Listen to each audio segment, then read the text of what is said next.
स्वभावचिन्मयानन्दं कृपापूर्णं जगत्पतिं हरिषड्वर्गजेतारं नित्यानन्दगुरुं भजे.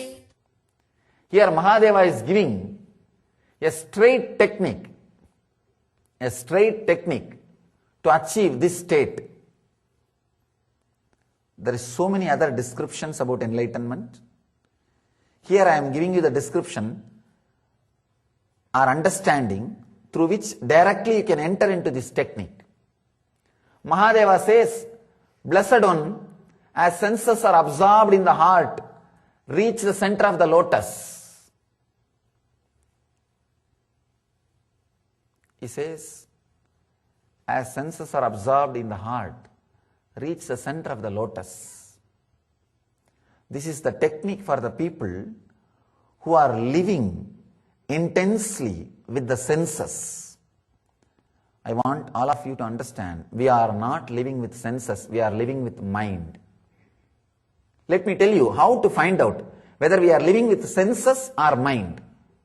For example, about some ecstasy or experience or joy, if you have your fantasy and visualization, maybe about drinking or smoking or a physical pleasure or lust or some food, if you have a fantasy that this is going to be like this, when you really enjoy, if it was more than the fantasy, you are living with senses. When you are really enjoying, if that experience is less than the fantasy, what you fantasized, you are living in the mind. Fantasy is mind, experience is senses. You yourself can find out whether you are living in the mind or in the senses. If you are living in the senses, enlightenment is easy for you. We are not living in the senses, means we are not living naturally, because so much of advertisements, ads for the food makes your fantasy about food too big and experiences too small. So much of pornography makes your fantasy about lust too big and experiences too small.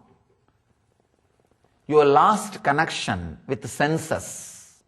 You are living in the mind, cerebral layer. Our life is now centered in cerebral layer.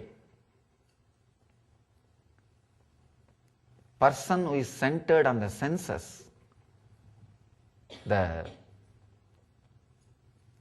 enlightenment or experiencing the reality, truth, is a lot more easy.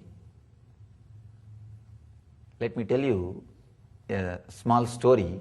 It's not even a story, it's actually happened, the truth.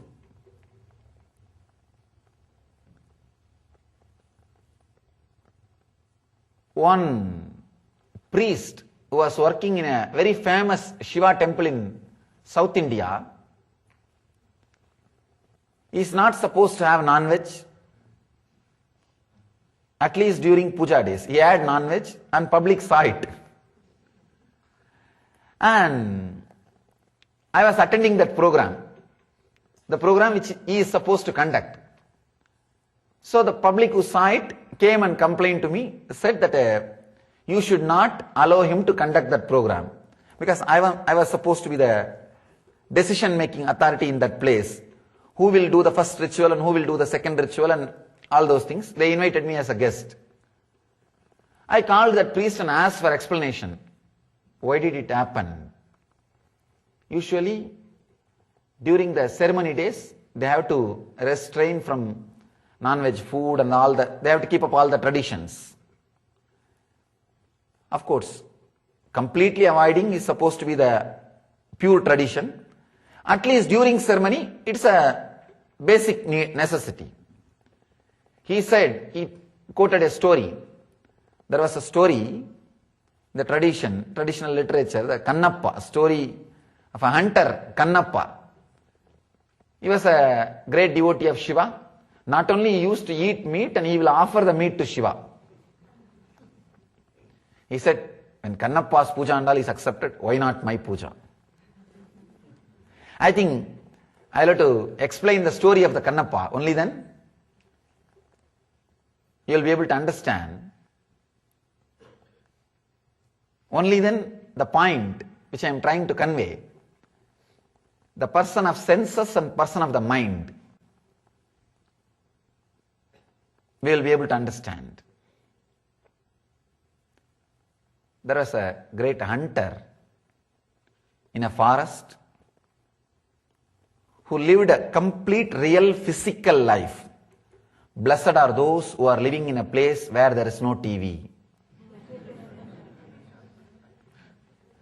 Blessed are those who are living in a place where there is no fantasy added into their system. I am not blaming the communication system or television. It is good. Because of that only we will come to know whether there is going to be tsunami or whether there is going to be fire, and so many beautiful utility things are there. But when the consumeristic society, consumeristic ideas, especially the corporate world, when it takes over to market their products, the communication system is used to mix poison into the society. It is equivalent to mass poisoning. So much of advertisement for food is naturally nothing but mass poisoning. So much of ad, so much of publicity for food is not required. And after all, everybody, the moment they feel the hunger, they are going to eat. Why should it be marketed so much? Then naturally, the idea to eat comes inside the system again and again. I am talking only about the food, but there are so many things. This guy was fortunate. He lived in forest, so no fantasy was added to your system. He was living purely in senses. He was completely centered on senses. If he smiles, he really is happy.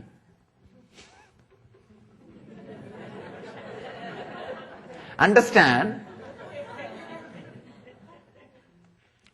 please understand. Just sit and analyze how many times per day you smile and how many times really you smiled out of happiness. And how many times out of the social courtesy. When he smiles, he is really happy. When he is angry, he will be really angry. Because he lives on the senses. He does not calculate. See, before you express your anger, you actually go through a full budget. How much it is going to cost, what you are going to gain and what you are going to lose. You go through a complete budget actually. You can see. He's a simple guy. Straightforward guy. If he is angry, he is angry. If he is happy, he will be smiling. Over. There is no system of suppression. The automatic sensor does not exist in him. I am not saying you should live without automatic sensor. I am saying the being itself should be defined. Not your action. The very being should go through the transformation. As of now, only your action is civilized. Not the being. Civilizing the being is what is Vedic civilization. Not civilizing the actions. Civilizing the action is not the civilization. Pseudo. Civilizing the very being. The purpose of our gurukuls, the Vedic traditional gurukuls, are civilizing the very being. Without reducing the power of the senses, the being will be civilized. But in the so-called developed societies, the power of the sense has to be disturbed, shaken completely to make you as a civilized being. We have lost too many things, too many precious things. in this so-called civilization. In this so-called civilization. Is a young man living just with senses, very simple hearted person. Traditionally, the whole family respects and devotes Shiva, devoted to Shiva. Devotees of Shiva, understand? When this kind of persons, people are devoted, they will be really devoted. When they fall flat, they really mean it. I have seen many people, before falling flat, they will hold that credit card bag. They will hold the cell phone. They will be holding the purse. When he falls flat and does namaskar, he really means it. When he touches the feet, he really means it. Many times, when people try to touch my feet, I used to get frightened. Because you don't know. They think I can't see inside.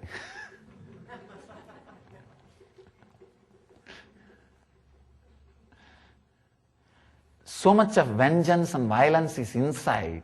You don't know whether they are going to touch your feet or pull your feet.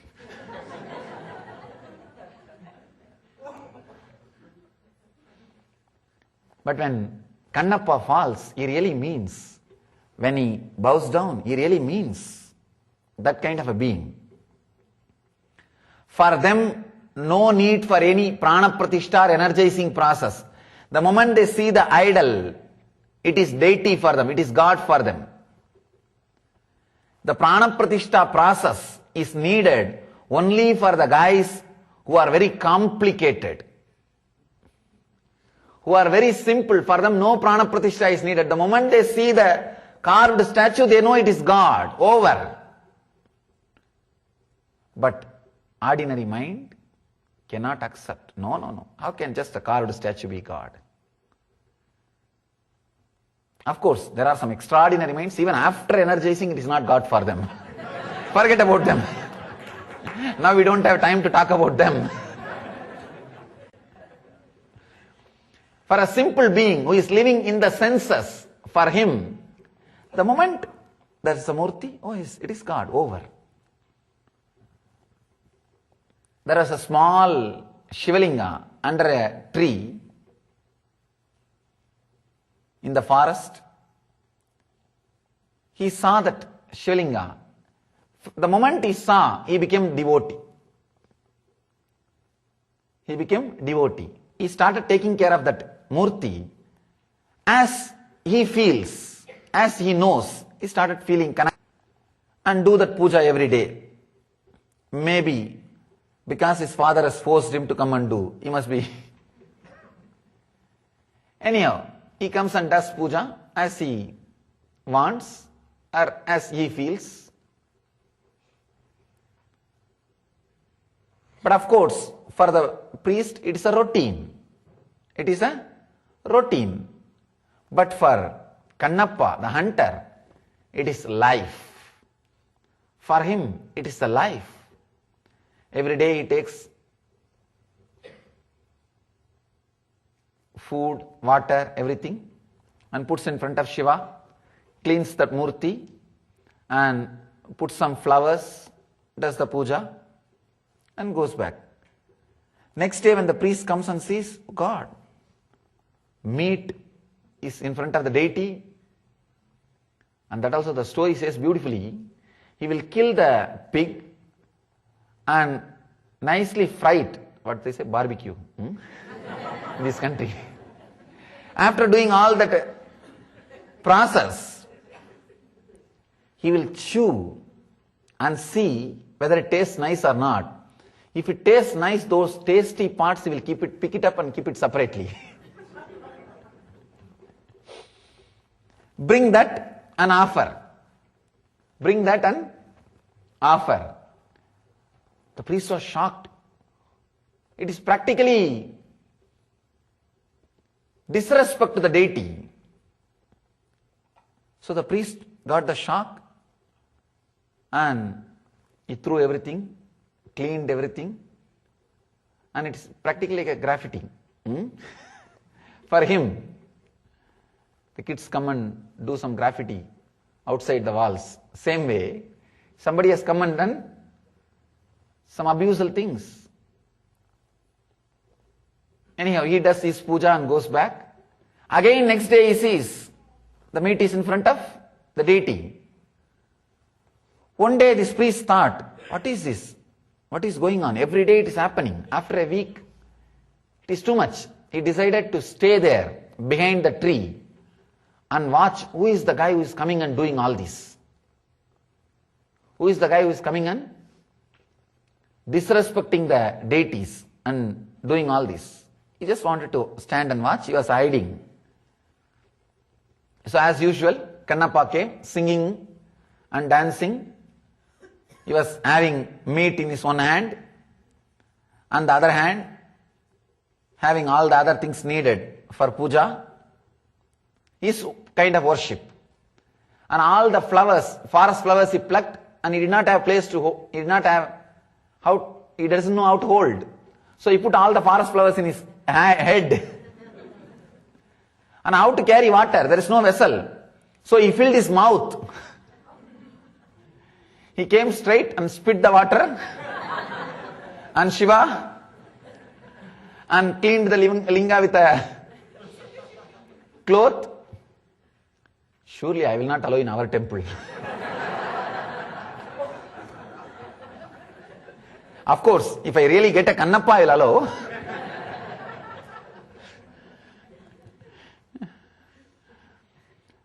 Wipes the Shivalinga and puts all the flowers and puts the meat. And the priest saw from behind. He just wanted to jump and fire that guy, shout at that guy. But he saw the hunter is well built and a very strong guy. He thought, I am all alone now. Better not to make any steps. Better not to mess up with this guy. He just decides to stay there. But suddenly he sees a scene, very strange scene. From the eyes of the Shivalinga, blood started coming. From the eyes of the Shivalinga, still that Shivalinga is there. There is a place called Kalahasti in Andhra Pradesh. If you travel, never miss to see that Shivalinga. In the Kalahasti temple itself, if you just go above the hill, you may have to walk some 3-4 miles. Never ever think these are stories. Understand? Never ever think these are stories. Understand? They had only the vision to see what has happened in the time and space. Our masters, they had the vision. The Western historians had the vision to see only what has happened in length, breadth and depth. Our masters had the vision to see what has happened in time and space also. Ordinary historian, ordinary history is something, record of what has happened in length, breadth and depth, in this 3 dimension. Purana is something, is the record of what has happened in length, breadth, depth and time and space. Understand? The Western historians cannot understand what has happened in time and space. Our masters have recorded what has happened in time and space also. So never ever think these are stories. You can go and see that Shivalinga. It's still there. If you go near, actually you can go and even touch that Shivalinga and see, because it is not under the control of any particular priest. You can go and touch and see. The eye part is not a stone, and still I don't know what the material it is. Surely not a stone. I touched and saw that Murti. It's not stone. Anyhow, the blood started coming from the eyes, and the priest had the fear stroke, and he was completely shaken.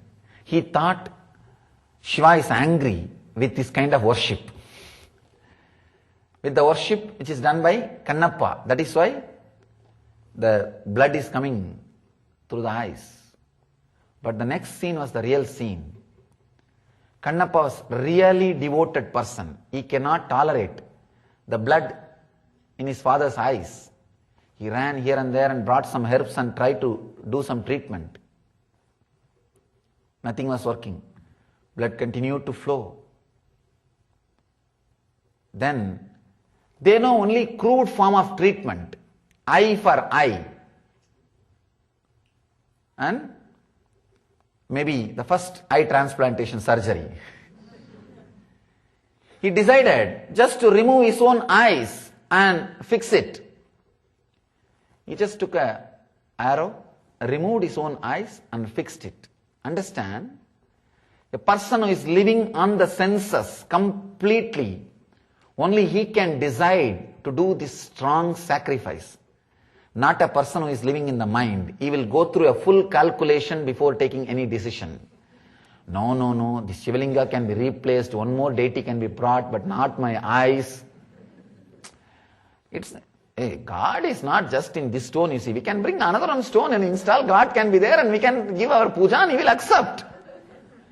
We have too long philosophies and scriptures to justify. God is everywhere is a beautiful truth, but not to justify your actions. Not to justify your actions. Naturally we will justify, why should we give the eyes and all, that is too much. Let's bring another deity and we can put the energy and we can do the same prana pratishtha. After all, it is going to have one more ceremony, that's all. What is there? We will do puja for that murti, over. But fortunately, he is not that intellectual. He straight away removed the eyes and put, for him, deity means God. Deity does not represent God, deity is God. Understand? There's a big difference. Deity is God and deity representing God. For most of us, it only represents God, not is. For him, is. It is not representing God, it is God. So he put his eyes. This is the ultimate shock for the priest.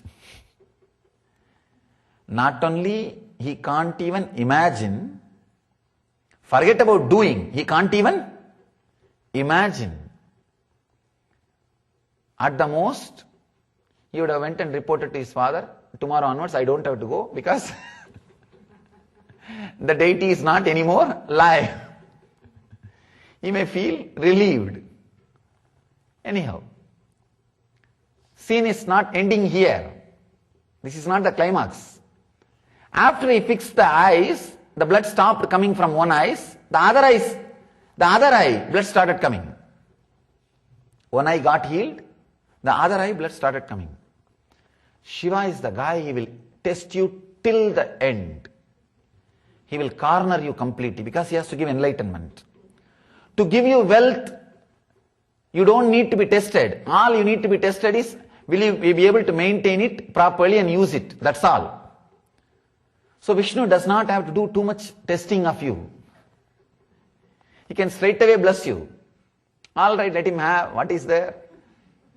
See, to have ordinary weapons, we don't need to do the background checkup.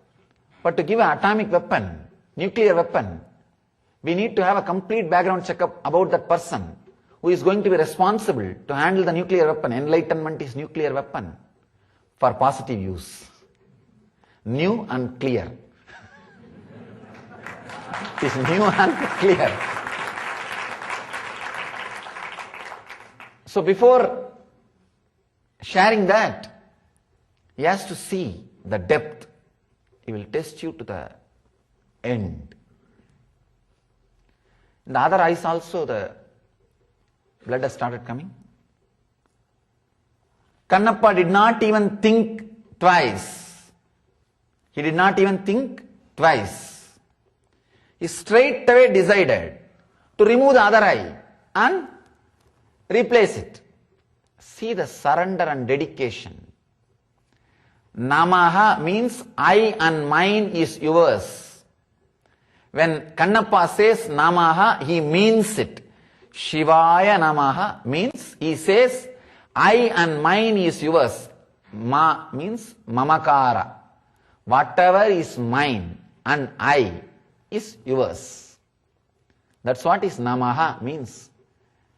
Only Kannappa is authorized to utter the word Shivaya Namaha. We have to say Shivaya minus my property Namaha, minus my eyes Namaha, minus my body Namaha, minus my all these things Namaha. When Kannappa says, he means it.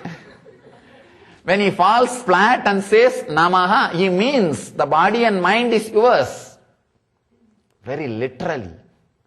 Very literally. Actually, you don't need to remove your eyes and keep and all. That's why in our Shivalinga I did not keep any eyes. We will not have any problem. You don't have to do that. You need an intense attitude. That's enough. Nothing else is required. Attitude is enough. Shiva knows what to take from you and what not to take from you and what to give you. Just the simple attitude of Namaha. You will see. You experience the truth. Anyhow, second eye also the blood has started coming. He did not think even second time, one eye for you, one eye for me. No. No. He straight away decided to remove the second eye. He was about to take that second eye out. Then he suddenly thought, if I remove this eye also, how will I see where to fix the eye? I'll become completely blind. I'll not know where to put the eyes. I'll not know where the Shiva's eyes are there. How to mark? Now both hands are necessary to remove this eye. But after removing the eye, I will become blind. But where will I put that eyes? How will I know where the Shiva's eyes are there? Second eyes. So he decided to mark the place of that eye by his right foot. He put his right foot on the second eye, where the blood is coming, as a mark, point mark, because he can't have any other point. After his eyes are removed, he is completely blind. How can he see where he will put the eyes? How to do the surgery? So he takes his right foot and puts it on the second eye, where the blood is coming, and removes the second eye. Puts the second eye on the eyes of the Shiva exactly. Suddenly he sees one hand holding his hand and guiding.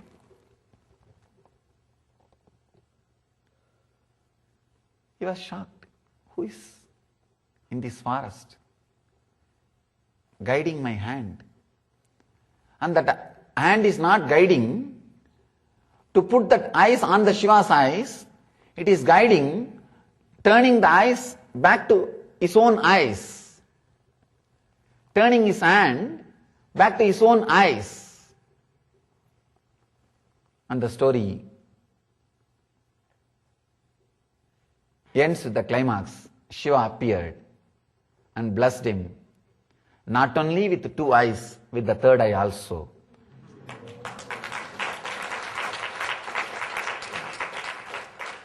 Understand, still, in all temples, when Shiva Puja is done, they will chant the mantra when they worship the eyes of the Kannappa, not eyes of the Shiva.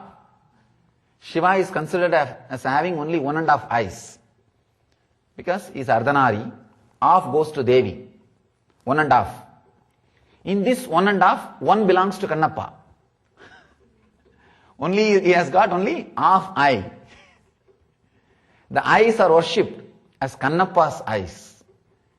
He has become immortal, remembered in all Shiva temples, just because of his devotion. Just because of his devotion. Two things. Even now, our mind may not be able to receive or accept logically all these things are possible. Because we are poisoned too much with the logic. And still we are made to believe logic is the totality of life. Our life can be analyzed, understood, lived just with the development of logic. That is the worst lie taught to you. Worst lie taught to you is everything can be logic. First of all, explain logically about your death. The death, greatest thing in the life. Still there is no logic. Why, when, where, who, what? These questions about death still unanswered.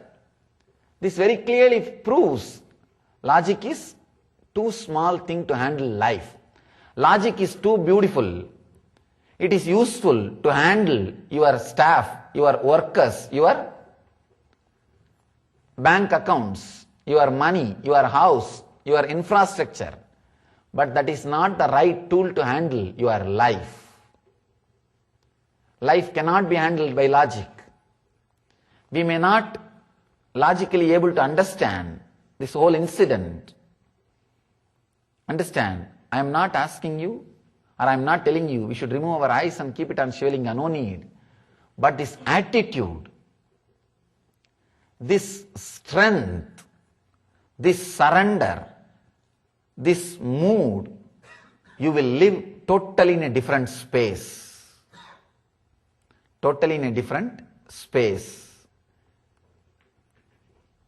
Shiva gives the name for him. You are my father who gave me eyes. That is the meaning of the word Kannappa. Kannappa means father who gave the eyes. Shiva says, you are my father who gave the eyes. Don't think you are my child, you are my father. Because you gave me part of my body. Traditionally Shiva had Kannappa as a father, another one devotee, Karikalamiyar. She was considered as a mother. Two devotees of Shiva was considered as a father and mother. Even now both of them receive Shraddha, Puja by Shiva directly. The Shraddha is done with the name of Shiva. The Gotra and Tidhi and everything. The traditional respect offered. The truth behind this story, Kannappa can do that puja because he is living with the senses completely. He is not living in the mind. But the person who is living in the mind cannot do what Kannappa did.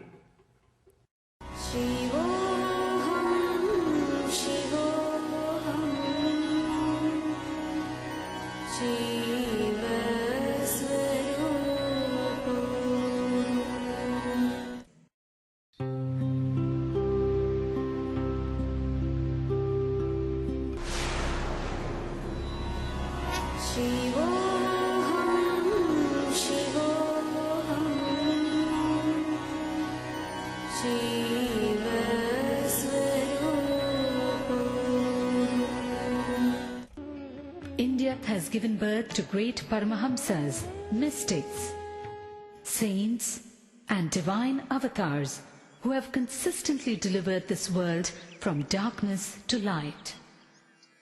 One such enlightened master, exuding divine grace, overwhelming compassion and unfathomable spiritual knowledge, all at a very young age, is Paramahamsa Nithyananda. Koti Surya Swarupinam Anandagandha Ishwaram Bhakta Hridaya Nivasinam Nithyanandam Namostude.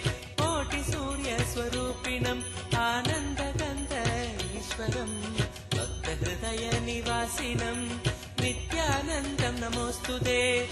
Nithyananda was born as Rajashekharan, the second son of his parents Arunachalam and Lokanayaki in the temple town of Tiruvannamalai, South India.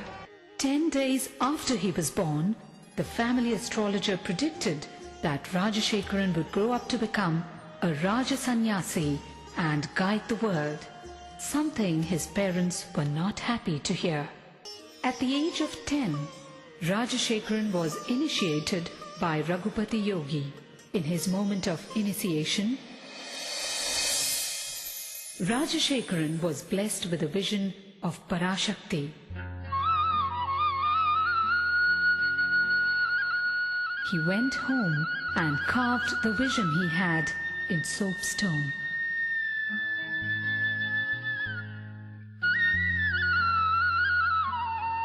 One day, Rajashekharan was found etching a complex shape on a copper foil. It was the sacred Shri Chakra. The Shri Chakra is believed to be a diagrammatic representation of the cosmos. Sri Ramana Maharishi, Sri Ramakrishna Paramahamsa and Sharada Devi were sources of inspiration for young Rajashekharan. At the age of 12, on the sacred day of Buddha Purnima, Rajashekharan had an intense encounter with the divine, an out-of-body experience that was to change the course of his life.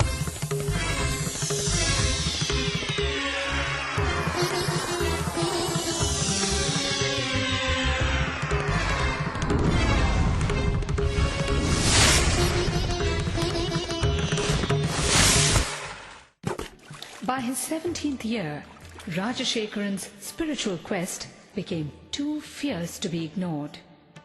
He left home on a journey of arduous self-discovery with no assurance whatsoever, but only a glimpse of the divine he received at the age of 12. He wandered far and wide, studying and practicing meditation, from Tapovan in the Himalayas to Kanyakumari in the south, from Dwarka in the west to Gangasagar in the east. He wandered for 7 years in India and in Nepal. With just 2 pieces of clothing and a kamandalu, a holy water jug, and with no idea of where his next meal would be. One day in Gaurikund, he beheld a breathtaking vision. A young man with a glowing countenance and flowing locks was walking towards him with long strides and divine grace. Wonderstruck and gazing at him, Rajashekharan realized that this was none other than Mahavdar Babaji, the enlightened master dwelling in the Himalayas for thousands of years in perpetual youth. It was this great saint who looked at him and uttered the name Paramahamsa Sri Nithyananda, an enlightened being in a physical body, young at heart but wise in mind. Rajashekharan undertook years of rigorous penance, intense meditation practices, and in-depth study of yoga, tantra, Vedanta, and Shaiva philosophies before he attained the ultimate state of consciousness, the state of Nithyananda, or eternal bliss. Word of the charismatic saint rode the winds in every direction. People visited Nithyananda from far and near. Effortlessly, he won their hearts.